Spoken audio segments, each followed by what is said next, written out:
Welcome to Sales Secrets from the Top 1%, where the world's best sales experts share their secrets to sales success. My name is Brandon Bornancin, a serial salesperson and entrepreneur, and I'm sitting down with the world's best sales experts to share their top secrets to sales success. Welcome to Sales Secrets from the Top 1%, where the world's best sales experts share their secrets to sales success.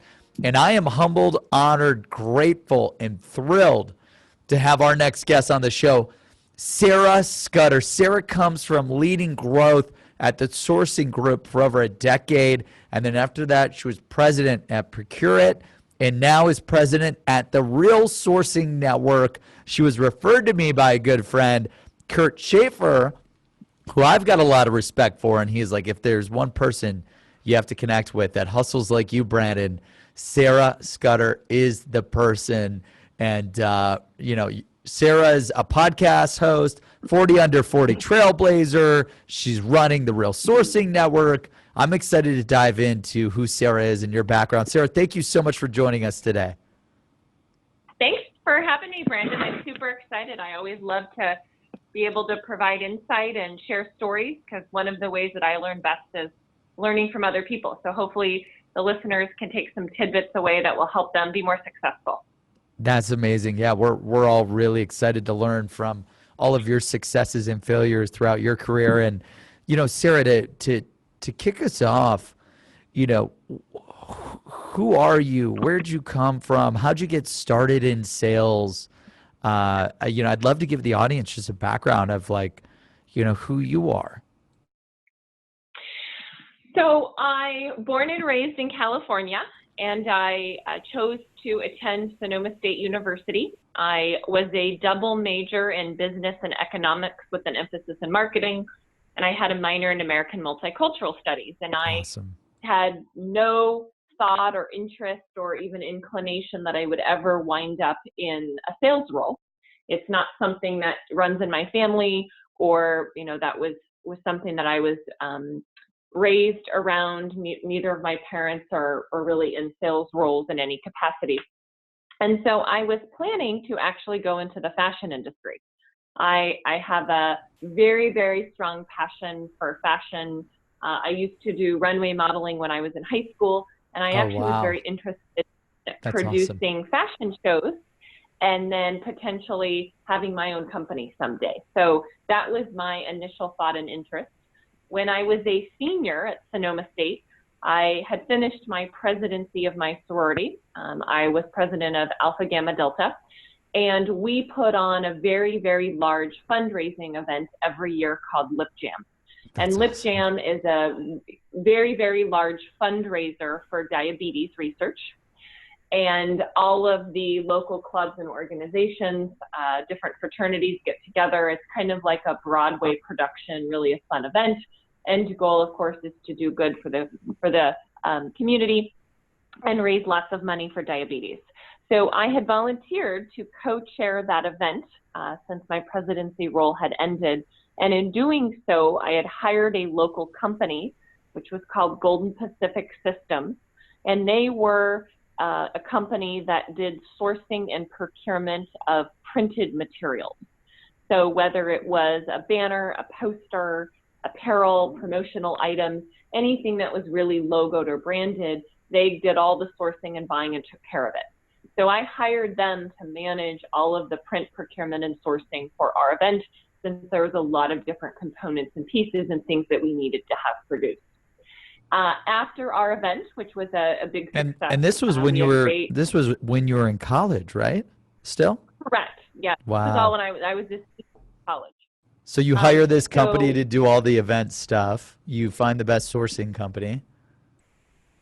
Correct. So hired the company to do all of our print and promo materials for the event. After the event, they asked me about interviewing and potentially working with them when I graduated. And my initial thought was absolutely not. Why in the world would I want to go into the printing industry? It seems so traditional and kind of slow-paced and potentially not my thing. But you never say no to an opportunity. So I took the time to go in and meet with the team. It wasn't anything really like a formal interview process because I had already known them and worked with them for some time. But I went in and met with the team, and they offered me a job. And they said, when you graduate, we'd love to have you start immediately after. We want to bring in some younger people into the company, some new blood, some new ideas. So I said, you know, I need a couple weeks to think about it. And while in those 2 weeks, I really did some soul searching and said, you know, what do I want to do with my life? What makes me happy? You know, how do I want to build my career? And one of the things I realized is that I'm very, very entrepreneurial in that I don't do well with a lot of guidance or structure. I don't like someone putting me in a and telling me, you know, you need to do this. I'm more of the type of person that says your end goal is X, go accomplish it. However that is you do it, just make sure it's done. And so I decided that working for a small company might give me some really great opportunities in learning all aspects of running and growing a business. So I took the job, and the first month or so, you know, I realized that the company's background was really more product-based rather than solution and technology-based. And so I did a lot of research and assessments in the market and said, you know what, I think we really need to look at changing the business model and make us more of a technology solution type company versus selling product. So I did all my research, and my boss and I, you know, met with the CEO, owner of the company, and said, you know, we'd like to look at making a shift. Luckily, we had done our homework and were very persuasive, and so the owner agreed. So I really spent my first 12 months in my career and out of college helping design and develop a strategy to change the business model of the company. And in that time, we decided to kind of design and develop and brand a technology solution, which is what I ended up selling. So once we had our technology solution ready to go, next step was, well, you know what, now that we have this great product and offering, I need to go sell it, right? We need to get customers, right. We need to grow the business. So I have never, ever really had any formal sales training ever in my career. I am a very much of a self-starter, and I want to be the best. I want to make a lot of money. And so I spent a lot of time and research figuring out how to sell. That involved lots of reading books, reading articles, talking to people, getting mentors, just getting as much advice and feedback from people as I could, and then deciding, taking all of that data and information and putting it together so I could build a process and strategy that made sense for me and my personality. So I decided I was ready, and I decided to go to market. And so I spent the next 8 years building the company. I took us from a $3 million company to a $13 million company in about 6 years. So when you were there, you were doing like basically 3 million before you decided to do this solution sales approach? Correct. And then you just said, so once you convinced, was it hard to convince management to like, because I know you said, hey, I was able to convince management. Was it hard to convince them to like do something totally different because you're this young college graduate? Like, was that a hard sell? Yeah, I would say yes and no. It was in that, you know, it was a very traditional, I would consider more of an old school company. And, you know, the owner was, you know, definitely at a different place in his life than I was. But I would say no in the fact, I think if you do your research and present a really strong case about the business market and the results and things that can happen, I think it makes the sales much easier. If you really have done your homework and understand the hot buttons and paint a picture of what could be, right? Yeah, here's where we are today. Here's where we can go. So I think it's really important to do the research and present your Business case. offering Yeah. in the right way. That's awesome. So it sounds like you did the research, you did the strategy, the ROI case, the business case, so that management would just quickly see, okay, this might make sense. This is something to try. Yeah, and I think it's also, absolutely, but I think it's also important to talk about the potential failure. What if this doesn't work? What is the best case and what's the worst case? And the worst case is, X. And if this happens, what will this do to the company? Because it is not all pretty peaches and roses. There are lots of challenges and things that happen when you are making a change. So wow. Spent the 6 years building business. Yep. So I was able to grow the company about $10 million over a 6-year period. Took us from a very small local company to a national player. Wow. And one of the things that I did that I think is really important in sales is being very niche and focused. Okay. I think it's important to figure out what you do well and what you don't do well, and target a certain market or type of industry or type of buyer. I don't have the time or resources to be everything to everyone. So I took the approach of being very niche and targeted in the restaurant space.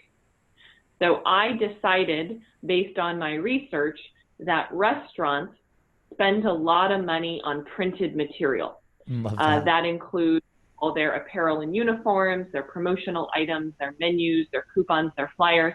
And there are many, many national restaurant chains with over 100 locations. So wow. Given that, I decided to target the restaurant space, and I really wanted to become an expert in the industry. So I invested a significant amount of time and resources becoming part of the industry, serving on boards, getting involved in certain organizations, going to restaurant industry specific conferences. So I really built out a niche and a reputation within a certain industry. Given how small our company was and we had very limited resources, and I was really, in charge of all of the sales for the company, I didn't have the time to be going after 10 verticals. Right. So restaurants was the vertical that I chose. Damn. So you used all this research to figure out which one would probably spend the most amount on the sourcing, print management stuff. All your research pointed to the restaurant vertical being the most profitable for you. Were you a little scared, kind of going all in? I know when I start to pick verticals and niches, I get a little nervous. I'm like, oh my gosh, if we go all in and we miss, I'm done. Did you have those, what types of feelings did you have saying, hey, management, this is the one that we got to go after? Yeah, it's definitely a big risk. And again, it's building out my best case and worst case scenario. What if we go all in and it doesn't work? What happens? But again, given my research, talking to other companies, really understanding the market, I just had this sense that it was going to work and it was going to make sense. Yep. And what I had also done is developed backup industries as well. So if we started seeing that restaurants was not the right vertical for us, healthcare, insurance, and financial services, all of those 3 verticals spend a significant amount on print, and our technology solution could add a lot of value in those verticals as well. So you just said that you ended up finding out the restaurants was not a good vertical? So it actually was. It actually worked out. Okay. So awesome. In those 6 years where I was able to bring on $10 million in additional revenue for the company, almost all of it was in the restaurant space. Oh, wow. So you nailed the vertical selection. That's right. So unbelievable. That's incredible. You talk about positives and wins. I would say that was definitely a win for us. We definitely, had picked the right vertical and were able to land some very, very good clients one of the things that we did, or I was able to do early on, is land a couple of what I call whales. So I think it's very important when you're in sales to build out a pipeline of different size companies. Okay. Oftentimes, whales, which are the very, very big deals, have longer sales cycles and take a lot longer to close. They're also harder to close, potentially. So it's important when you look at your target mix that you don't target all whales, that you have a very broad mix, and that you're maybe targeting some smaller and mid-sized companies as well. And so I was very fortunate, and early on was able to close 3 deals, which were very substantial. 2 of them were very, very large, nationally known brands that really put us on the map. And then by having those 2 big brands, we were able to leverage that in marketing materials and sales pitches, use them as references, and I think that really helped us. That's incredible. So, and I love that you're just dropping all these fire sales tips. So, one, you mentioned pick a niche and get rich. You can't sell to everyone. And you picked the best niche that helped you take the company from 3 mil to 13 mil. You added 10 mil in revenue over 6 years. I know I'm trying to, like my team and I here at Seamless, we're trying to build an 8-figure business and then a 9-figure business annually, like, 10x growth every year. Pick a niche and get rich. It's funny because we're talking about that every day right now. Like, guys, it's wild, wild west. We have to pick a niche and get rich. So I know I'm going to tell the team, look, I just got off the phone with Sarah. We got to apply this strategy. I love that. And the whale hunting, so you filled the funnel with a bunch of whales, but also you kept in the mid-market, the SMB, like the other types of clients that you could close fast, because you knew if I went all in on a few whales and it didn't work out, the company would be over. Yep, exactly. You cannot, in my opinion, you cannot rely all of your business when you're small and growing to just be going after whales. They could be a 2 to 3 year sales cycle. And in the meantime, you need to be generating revenue for the company. Yeah, no, I completely agree. I love that. So fill the pipeline. What would you say, like 50% like mid-market, 30%, 25% whales, and then the rest SMB, or how would you kind of? Yeah, my breakdown was 25% whales, 50% mid-market, and 25% kind of your smaller type prospects. And that keeps it easy. 50, 25, 25. That's awesome. I love that. Okay. And so you take it from 3 to 13. You win these whales. Like, what did you do to win the whales? Because as a startup, having whales bet on you is so hard. Like, how did you sell that? Yeah, so we weren't a startup. The company had been around for a long time. 3 million's a lot. Yeah. They were just a very small regional company. So they were in business a long time, which is good, right? You can show that as credibility and financial stability, but they were just very, very small. They had never really decided to take the company to the next level. Got it. So I think there's a big difference between a small company and an actual startup. So after we grew to 13 million, I think it's very important to understand that there are different types of leaders.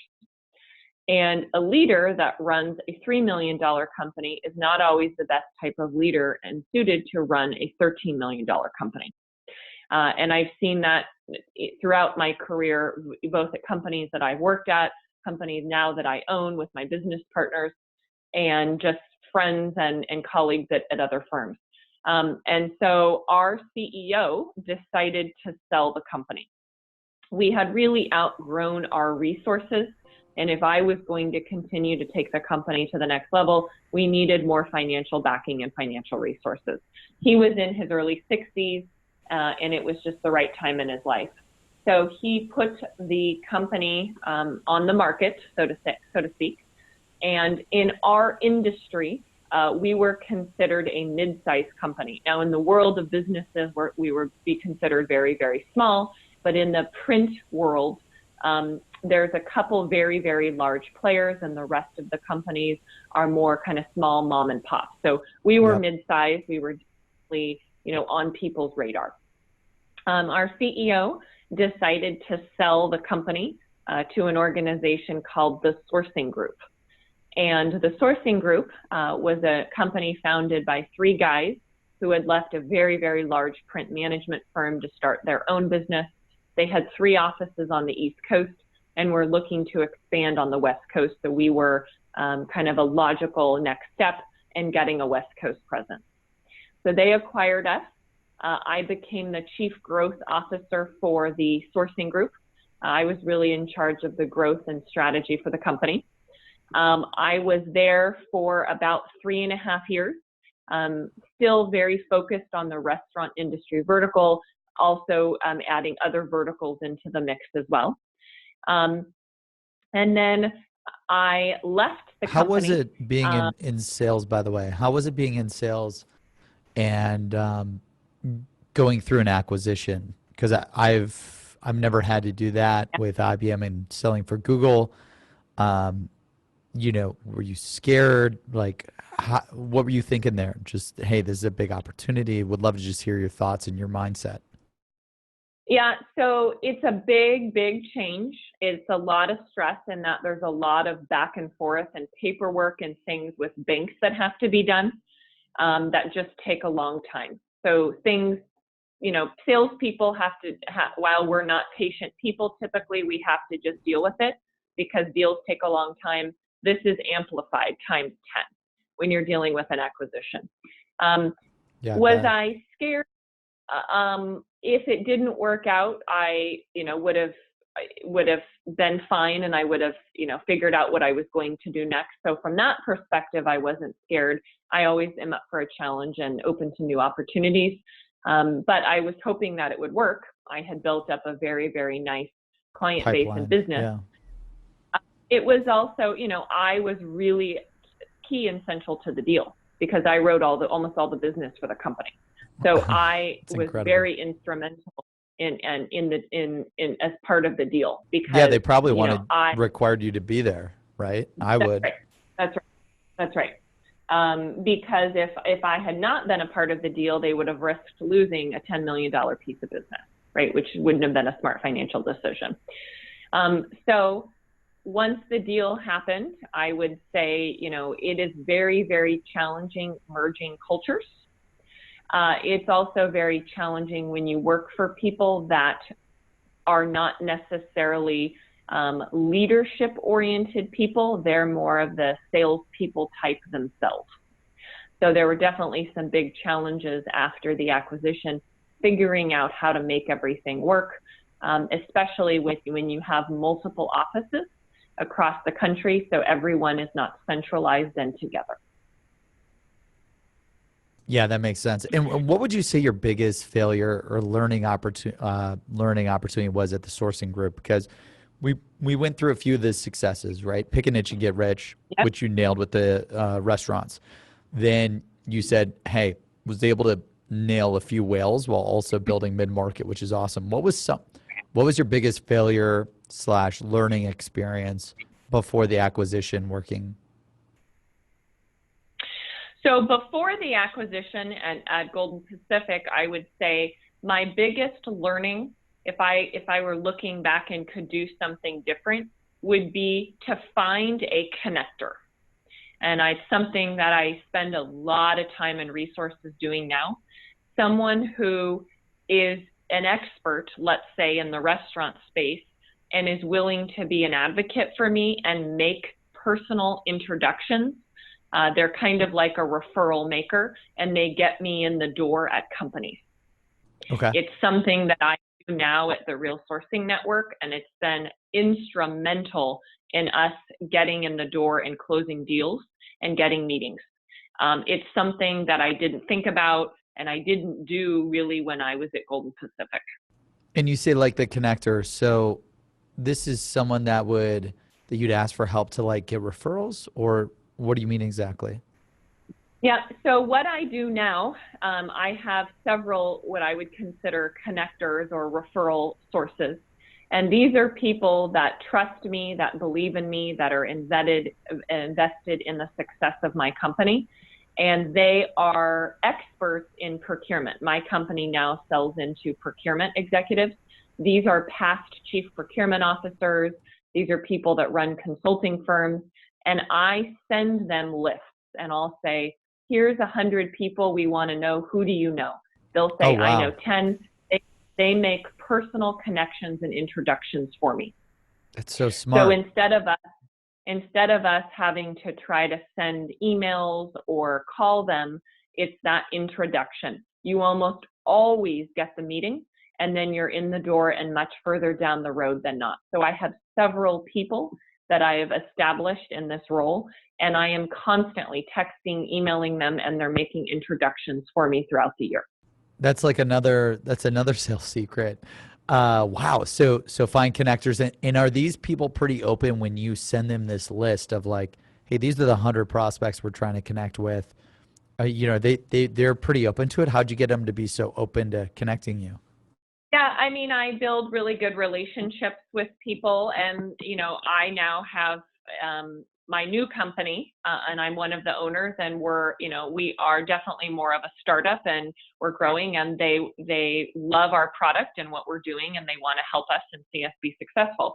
I have a few conference lists that I've been working through, and meaning these are procurement executives that have attended conferences, and we want to get in the door with them. And I sent a list 3 weeks ago, and I'll be in Chicago next week for meetings with one of my connectors or referral partners. Wow. And just this week, he's made 10 introduction emails for me. That's incredible. Unbelievable. And then, if you need to go after them cold, use our platform, which will give you access to seamless.ai, the world's best sales leads. But I love this connector hot approach. Do you write the script for them? Like, how do you make it easy for them to connect you? I absolutely do. I have it already typed and ready to go. I just email it to them. They cut and paste and send it. They put so it fast to the person, CC, done. So it takes them, 10 seconds to do. Yeah. I mean, it's so funny when people will ask me to do things, which I want to help my network every way possible. But I'm in 3 to 5 book interviews. I'm in 3 podcasts, and I'm running a 50-person company. And you want me to think of what to write and how to introduce you and how to connect it. Your approach to just provide the script, that I think that's genius. You have to make it dumb. You have to make it so easy that they can't say no. You need to give the email, you need to give them what to say, and then you need to follow up and say thank you. Yep. Anytime someone makes a connection or intro for me, I always follow up with a text or email and say thank you. If it's appropriate, I'll send a gift, but people are taking their time out of their busy schedule, and I appreciate it, and I want them to know that. Yeah, that's amazing. And how much of a driver this connecting, which, by the way, you said was the biggest learning opportunity that you didn't leverage at the sourcing group. This is the one thing that you wish you did previously. How much of a driver has this been to your success now, implementing it? Yeah, so at my new company, Real Sourcing Network, I'm 5 months in, and it's probably been thank you. It's the number one most effective thing that we've done so far.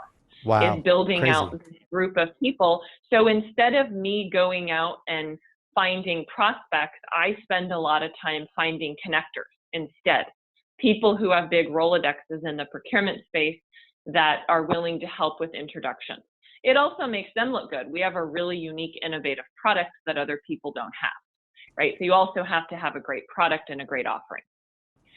Okay. You also asked, so that was my biggest learning from Golden Pacific, my first company. Yep. You asked what my other learnings were when I was at the sourcing group. So I'm kind of a non-traditional salesperson in that I actually think marketing is sales. So I actually, at my new company, Real Sourcing Network, I don't actually have any salespeople. I'm building the company through building out a marketing team. I think adding value through content is the future of sales. So we have a very, very in-depth marketing strategy that we're doing and launching to generate leads instead of building out a traditional sales team. Some of the key initiatives that I've launched, one is a magazine. We produce a quarterly magazine that's really funny and clever and innovative.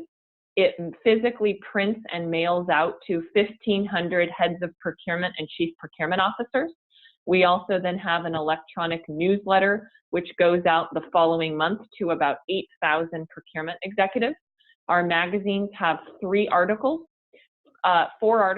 3 articles are articles that we write, and it's a brilliant sales tool.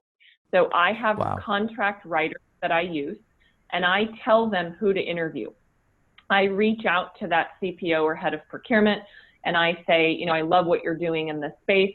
Can we do an interview and feature on you? Well, every person, for the most part, loves to talk about themselves. And so people get kind of honored like this book, right? People get honored and flattered when we talk about them.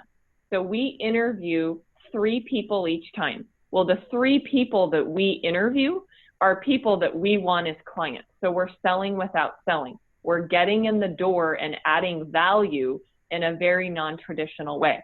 Then the 4th article we do is always from an outside consultant, because consulting firms are really good strategic partners for us.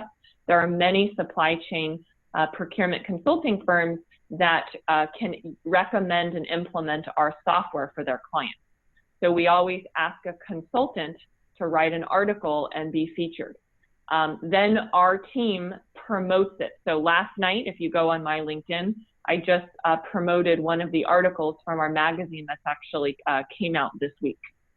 So we have already closed 1 deal from the magazine. I have 2 big prospects lined up. And then what I do is I find other people to pay for the magazine. So I go out and get sponsors for the magazine, because other companies that sell into procurement want to get visibility in FaceTime, and we have a really, really funny, clever, very unique and different publication. So that's one thing that we're doing, which is a very non-traditional approach. We're also launching a webinar series. Our first webinar will take place in February. These are 45-minute to an hour. And again, it's a really good sales strategy. We spend 8 weeks marketing it and promoting it. We do the webinar. Then after the webinar, we have a built-in group of prospects that are potentially interested in our software. I love that you sell it. So you hold on. You interview everyone for the magazine. You interview your prospects for the magazine. You promote them. Then you're selling sponsorships for the magazine, so that covers the cost. Sounds like I'm not marketing this book right, man. I need to go get sponsors. I need to go get, advertisers. That's amazing. And then keep going. Keep going. This is incredible. So the second was the webinars. The third thing that we're doing, I'm a big believer in putting on events. I think events are a great way to show that you have valuable, interesting content and that you're a thought leader in your space. So we put on our first event in New York, which is where my investors are, at the end of September. And we partner with other companies that are also what we consider partners of ours, meaning they're non-competing and we can refer them and they can refer us. So we split the cost of the event, so it's almost nothing. And we had 40 to 50 people at our first event. It was about 3 hours. We did it at someone's office, and we had 2 panels. So we have moderators, we have guests on the panel. Again, this is getting our name out there, getting us visibility. We're doing 5 events in 2019, and we've picked different cities to do them in. So our first one is in February in Atlanta. Our second one is in April in Boston. And what we do is we find a company to host at their office, and then we build out a panel of thought leader people in procurement in that city. Then we're there networking, then we follow up. Again, you get a built-in group of people that now know and like your company and are potentially interested in your offering. Yeah, I love that. I love that. It's funny because I'm interested in doing our sales event conference at least once a year or quarterly. And how do you like, because you're selling your product, you're then creating content, you're then creating webinars, and you're doing these events, like it feels like you're doing a lot in sales, like, and marketing. How the hell do you do it all? Yeah, so again, my belief is marketing is sales. So we don't have a traditional sales team. I don't plan on it. We use HubSpot to manage all of our outbound campaigns and data. Everything ties and tracks together. We're really focused on building systems and processes. Brandon on my team, he's on our marketing team. His specific role is to manage all of our data and analytics and make everything work and flow. Okay. I have Courtney on my team, who is, primarily dedicated to our magazine, to our events. So we have a marketing team that really focuses on this, and I work very closely with them to really set our strategy, identify key people. One of the other things we're doing is in relation to events, this was top of mind because I was working on it this morning, is we're hosting 2 one-day seminars next year. We have a print e-sourcing tool software. So we have a system that we sell into procurement to companies that spend at least $1 million a year on print, that allows them to set up their suppliers and automates a 5-bid process. And so what that means is we oftentimes work with marketing services procurement. At the end of the day, oftentimes they're our buyer because they're involved with the print buying. And so we're hosting these one-day seminars that are going to involve keynote speakers, breakout sessions, we'll have a lunch, and it's all going to be around trends and innovations and what people are doing in marketing services procurement, because that's our buyer. So those are 2 things, that's something we're working on right now. We're planning to do our first seminar in May in New York. That's incredible. I love it. So you're saying, like, you do marketing is sales, and does that, I mean, because the audience is dying to know, now to, like, back into, what everyone's dying to learn from this self-made entrepreneur, sales expert who knows how to generate tens of millions in revenue, and now you're running your own sourcing company, tech company. What would you say, for sales secrets from the top 1%, where the world's best sales experts share their secrets to sales success? If you had to go back in time, when you first started selling, or, you just hired someone, you could only give them one piece of advice, one sales secret written on a piece of paper, in your opinion, Sarah, what is that top sales secret? I would say don't invest your time in selling, invest your time in marketing. It's the unselling piece of advice. Okay. I love this. Don't invest your time in selling, invest your time in marketing. Explain. Content creation is king.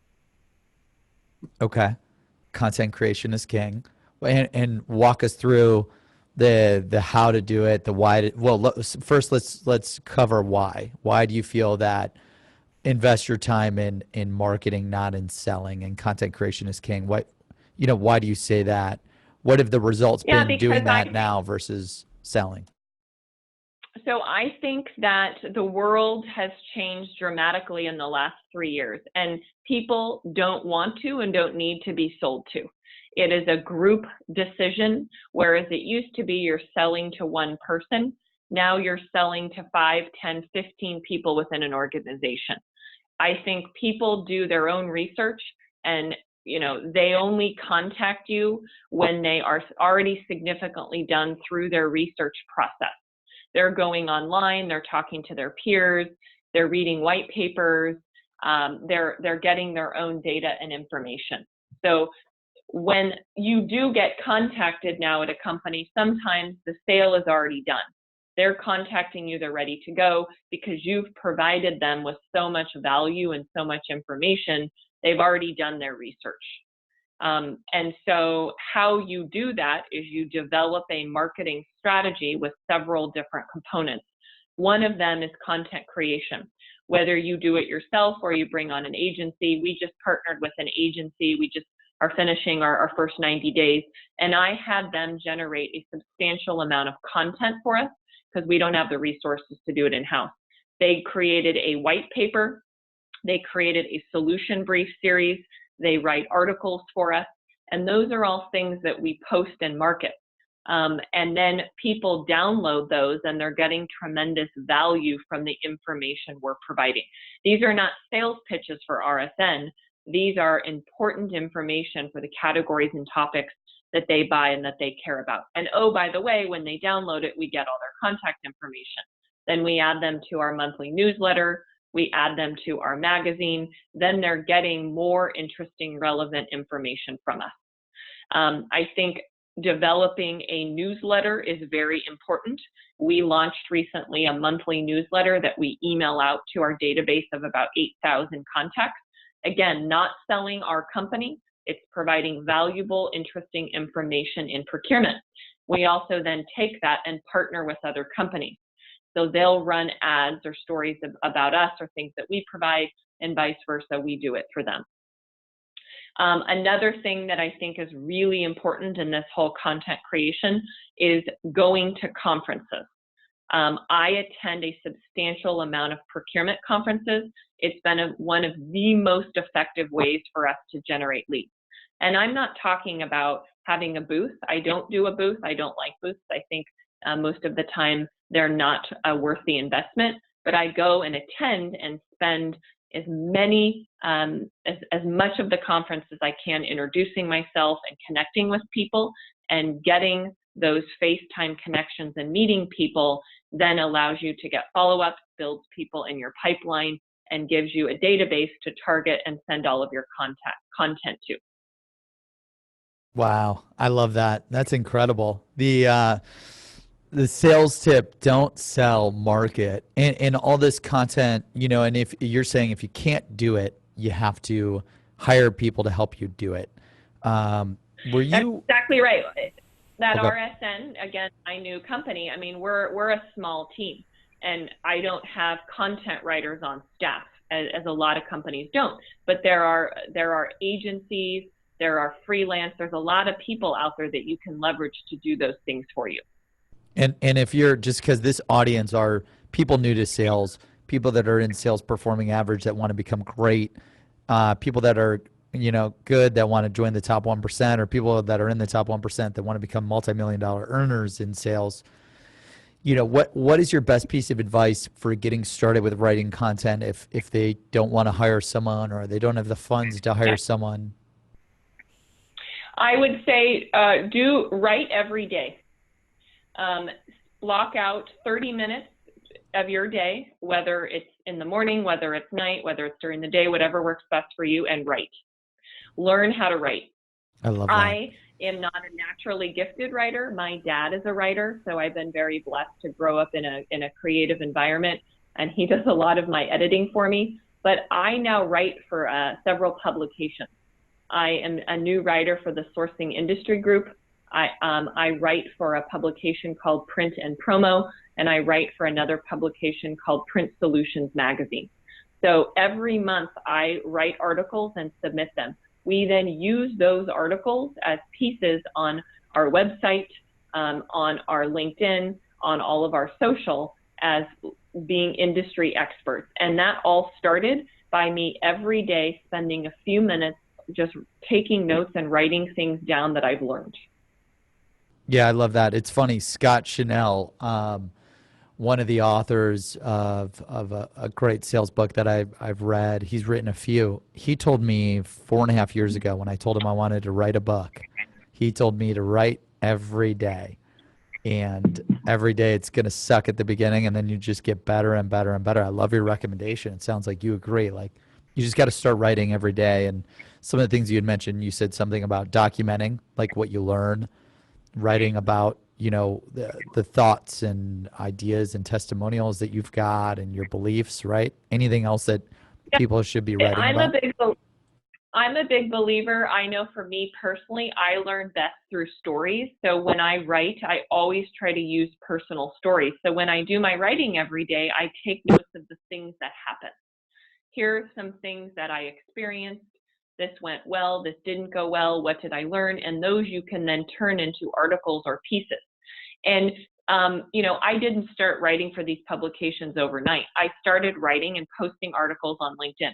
anyone can create a LinkedIn account, and for free, you can post your articles on LinkedIn. So start doing that. And then over time, you start reaching out. I started reaching out to editors. And I said, look, I'd be really interested in writing for your publication. Here's why I think you should consider me. And here are some examples of my work. I love that. So when you reach out to these editors, what would they, so you basically were selling these editors like, look, I want to write for you, guest write or whatever, and here's my work. They were pretty open to that? Yeah, I mean, again, when did I start? Maybe 3 years ago. My first year, I got picked up by 3 publications. So again, not everyone is going to say yes, but people are looking for really, really always new, fresh content. It takes a lot of work for media companies to always have enough content. So they're looking for people to do writing for them. It's a win. It's a benefit for them as well. That's amazing. Yeah, it's funny. I was just talking to Phil, who helped prep us for this interview, and we were just talking about this. Once we get all the book interviews done, we have to start doing outreach because we produce so much content every day. I love that advice. And for me, I don't know about you, Sarah. When I started producing content 40 years ago, I got my first video, I got 7 views. My first article, I got like 29 views. For me personally, my advice is like, it's going to be painful to realize like everyone that writes something at the beginning had very little viewers, very little readers, very little watchers. But guess what? Over time, you have to be consistent. You have to play the long game. Over time, it gets better, easier. You'll get more people tuning in. Gary Vee, when he did the Wine Library TV 10 or 11 years ago, no one was watching, and look at where he's at now. So I completely agree with Sarah's advice. You have to be a marketer, not just a salesperson. Play the long game. And there's lots of things you can do. We're just starting to launch all of our SEO campaigns now. So there are things you can do to leverage and expand your reach for things you post online. We just did a media trade with a company in the procurement space, and they're launching a series of digital ads for us. So these are really short, tiny banner ads. When someone clicks on it, it takes them to our landing page, and they then download and get access to our free white paper, which talks about new and innovative ways to manage the print category. So once you start generating and creating content, there are ways that you can market it and help increase your readership. Wonderful, wonderful. Well, thank you so much, Sarah. And I really appreciate all the advice. A lot of salespeople like myself, my team, our network, the community that's tuning in, we're thinking sales calls, emails, social touches. We're not thinking like marketers. And it sounds like, marketing and connecting has changed, revolutionized, grown your business dramatically. And I've learned a lot from this call, from this tip, from this chapter in the book. Where can people find, follow, subscribe to you and learn more from you, Sarah, if they want to expand their network, act like marketing, drive more sales? Yeah, so the best thing to do is connect with me on LinkedIn. I'm very present and visible. So when you search me, it's Sarah Scudder. Send me a note, connect with me. I'm very, very active on LinkedIn, so you'll see my articles and information. My email and phone number is there as well, so people can send me a text or shoot me an email at any time. You can also check out our company at rsnetwork.com. You can sign up to receive our magazine and our monthly newsletter if you'd like to follow and kind of see how we're building out our company through marketing. I love that, Sarah. Well, it's a pleasure to have you today. I personally learned a lot. I know our audience learned a lot. Sarah's a game changer. She's the president of Real Sourcing Network, 40 Under 40 Trailblazer, a print e-sourcing expert, columnist, podcast host. She dropped some great knowledge on how you need to market in sales and to not sell. Love the tip. And for those tuning in, thank you for tuning in to Sales Secrets from the Top 1%, where the world's best sales experts share their secrets to sales success. Pre-order your copy today of salessecretsbook.com. Pre-order a copy today at salessecretsbook.com. Thank you so much, Sarah. This was a pleasure.